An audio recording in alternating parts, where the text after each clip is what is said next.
சண்டைக்கோழி serial நாளைக்கான எபிசோடில் என்ன நடக்க போகுதுன்னு பார்க்கலாம் வாங்க. அதுக்கு முன்னாடி என்னுடைய சேனலில் நீங்கள் சப்ஸ்கிரைப் பண்ணலைன்னா மறக்காமல் சப்ஸ்கிரைப் பண்ணிக்கோங்க.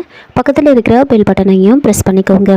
விக்ரம் வந்துட்டு நந்தினி அவங்கக்கிட்ட வந்து பேசின விஷயத்தெல்லாம் சொல்கிறாங்க. விக்ரம் உடனே பெருமாளுக்கு கால் பண்ணி பவர் ஆஃப் அட்டானியை என்னோடய பேர்லேருந்து அம்மா பேருக்கு மாற்றுறதுக்கான எல்லா டாக்குமெண்ட்ஸையும் வந்து ரெடி பண்ணி கொண்டு வர சொல்லுங்கள். எனக்கு என்னெல்லாம் வந்து அதிகாரம் இருக்கோ அதே அதிகாரம் அம்மாவோட சைனுக்கும் கிடைக்கணும். அந்த மாதிரி டாக்குமெண்ட்டை ரெடி பண்ண சொல்லுங்கள் அப்படின்னு பெருமாள் கிட்ட வந்து சொல்லியிருப்பாங்க. இன்னும் ½ அன் ஹவரில் வந்து எல்லாத்தையும் வந்து ரெடி பண்ணி கொண்டு வரணும் அப்படின்னு சொல்லியிருப்பாங்க. இந்த விஷயத்தை வந்து விஜய் கிட்ட வந்து சொல்கிறாங்க. இங்கே பாரு விஜய், அம்மா எதுக்காகவும் வந்து நம்ம கிட்டலாம் கையேந்தக்கூடாது. நாம தான் அவங்கக்கிட்ட போய் கையேந்தணும். அவங்க நம்மக்கிட்ட கையேந்தக்கூடாது. அவங்க சாகிற வரைக்கும் இது எல்லாமே அவங்களோடது.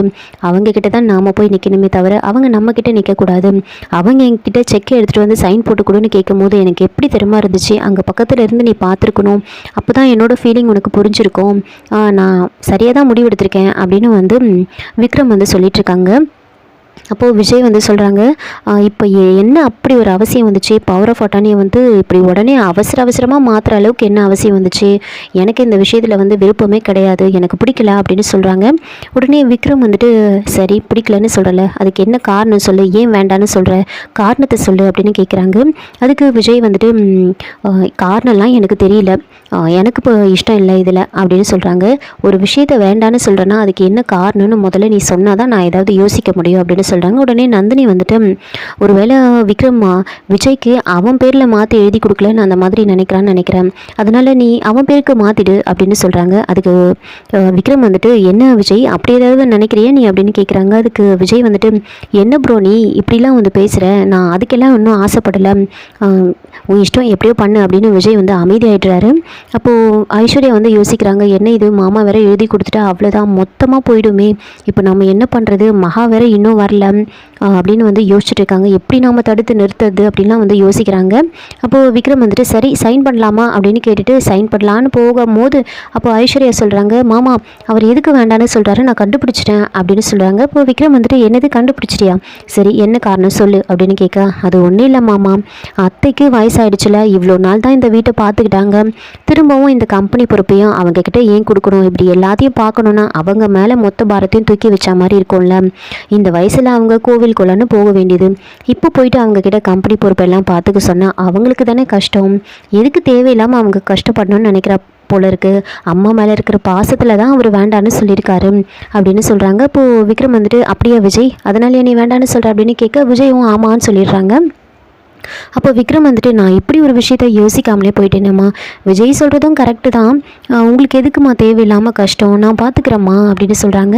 அதுக்கு நந்தினி வந்துட்டு ஐயோ விக்ரம் அதெல்லாம் ஒன்றும் கிடையாது, நான் பார்த்துப்பேன், என்னால் முடியும் அப்படின்னு சொல்கிறாங்க. சரின்னு வந்து விக்ரம் வந்து சைன் பண்ணலான்னு போகிறாங்க. இப்போ விக்ரமால் சைன் பண்ண முடியாது, லேசாக மயக்கம் வர மாதிரி இருக்கும். உடனே எல்லோரும் ரொம்ப பதட்டமாகறாங்க. என்னாச்சு ப்ரோ அப்படின்னு கத்துறாங்க.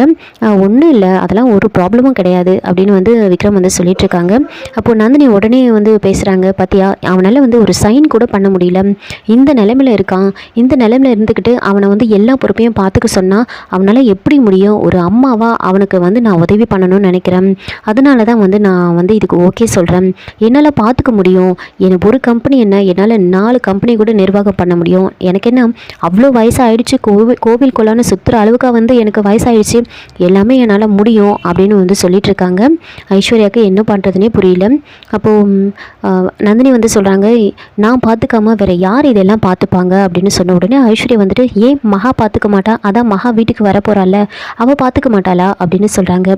அதுக்கு விக்ரம் வந்துட்டு ஆமாம்மா ஐஸ்வர்யா சொல்கிறது கூட கரெக்டு தான், மகா வரால, மகா பார்த்துப்பா, விட்டுருங்க நீங்கள் அப்படின்னு சொல்ல உடனே நந்தினி வந்துட்டு ஐயோ இல்லை விக்ரம்மா, நீயும் மகாவும் வந்து மீட் பண்ண போகிறீங்க, நீங்கள் 2 பேரும் சந்தோஷமாக ஒரு வாழ்க்கையை வாழணும், இந்த சமயத்தில் கம்பெனி இந்த சைனு இந்த லொட்டு லொசுக்குன்னு இதெல்லாம் எதுக்கு தேவையில்லாமல் நீங்கள் உங்கள் லைஃப்பை கொஞ்ச நாளைக்கு நிம்மதியாக வாழுங்க, நான் மற்றது எல்லாமே நான் பார்த்துக்கிறேன் அப்படின்னு சொல்கிறாங்க. இதெல்லாம் கேட்டு விக்ரம் வந்துட்டு அம்மா சொல்கிறதும் கரெக்டு தான், சரி நாம் முடிவெடுத்தாச்சு, நம்ம வந்து சைன் பண்ணிடலாம் அப்படின்னு சொல்லிட்டு விக்ரம் சொல்லிட்டு இருக்காங்க. இன்னொரு பக்கம் மகாவும் விக்கியும் வந்து காரில் வரும்போது பேசிட்டு வருவாங்க. இந்த மாதிரி முருகனை வந்து கொலை பண்ண முயற்சி பண்ணது யாருன்னு இப்போ வரைக்கும் நமக்கு தெரியல, ஆனால் எனக்கு ஒருத்தர் மேலே சந்தேகமாக இருக்குது, நான் சொன்னல அந்த லேடியாக தான் இருக்கும் அப்படின்னு சொல்கிறாங்க. யாரை சொல்கிறீங்க? நீங்கள் முருகனோட அம்மாவியை சொல்கிறீங்க? அது எப்படி ஒரு பெத்த தாயே வந்து பையனை வந்து கொலை பண்ண ட்ரை பண்ணுவாங்க? அதெல்லாம் வாய்ப்பே இல்லை அப்படின்னு சொல்கிறாங்க. அப்படி பண்ணுறவங்க அவங்க பெத்த தாயாகவே இருக்க மாட்டாங்க அப்படின்னு சொல்ல, அதுக்கு மகா வந்துட்டு கண்டிப்பாக அவங்க தான் பண்ணியிருக்க வாய்ப்பு இருக்குது, அப்படி கூட இருக்கலாம் அப்படின்னு வந்து ரெண்டு பேரும் பேசிகிட்டு இருக்காங்க. பின்னாடி அந்த லாரி வந்து ஃபாலோ பண்ணிட்டு வந்துட்டுருக்கோம். ஒரு இடத்துல வந்து மகா வந்துட்டு சாமி கும்பிடலான்னு ஒரு கோவிலில் வந்து இறங்கி வராங்க மகாவும் விக்கியும். அங்கே வந்துட்டு விக்ரம் வந்துட்டு சரி நாம் பேசி முடிவெடுத்தாச்சு, இப்போ நாம் சைன் பண்ண வேண்டியது தான் அப்படின்னு சொல்லிட்டு விக்ரம் வந்து சைன் பண்ணலான்னு வராங்க. விஜய்க்கும் ஐஸ்வர்யாவுக்கும் என்ன பண்ணுறதுனே புரியல. நந்தினிக்கு ஒரு பக்கம் இனிமேல் நீங்கள் என்ன பண்ணாலும் ஒன்றுமே பண்ண முடியாது, இப்போதைக்கு பவர் ஆஃப் அட்டர்னியை தான் வாங்கியிருக்கேன், அதுக்கப்புறமா மொத்த சொத்தையும் வந்து எழுதி வாங்கிடுவேன் நான் அப்படின்னு சொல்லிட்டு ரொம்ப கர்வமாக வந்து உட்காந்துட்டு இருக்காங்க. விக்ரமும் சைன் பண்ணலான்னு போகிறாங்க. ஆனால் அந்த சமயம் பார்த்து வந்து பெண் வந்து எழுதாது, என்ன இது எழுத மாட்டேங்குது அப்படின்னு சொல்லிட்டு உதறி வந்து சைன் பண்ணலான்னு ட்ரை பண்ணிட்டு இருக்காங்க. ஆனால் பெண் எழுதவே எழுதாது. இன்னொரு பக்கம் வந்து மகா வந்து சாமி கும்பிட்டுட்டு இருப்பாங்க. இதோட இந்த எபிசோடு வந்து முடிச்சிருக்காங்க. என்னோட ரிவ்யூ பிடிச்சிருந்தா லைக் பண்ணுங்கள், மறக்காமல் சப்ஸ்கிரைப் பண்ணுங்கள். தேங்க்யூ.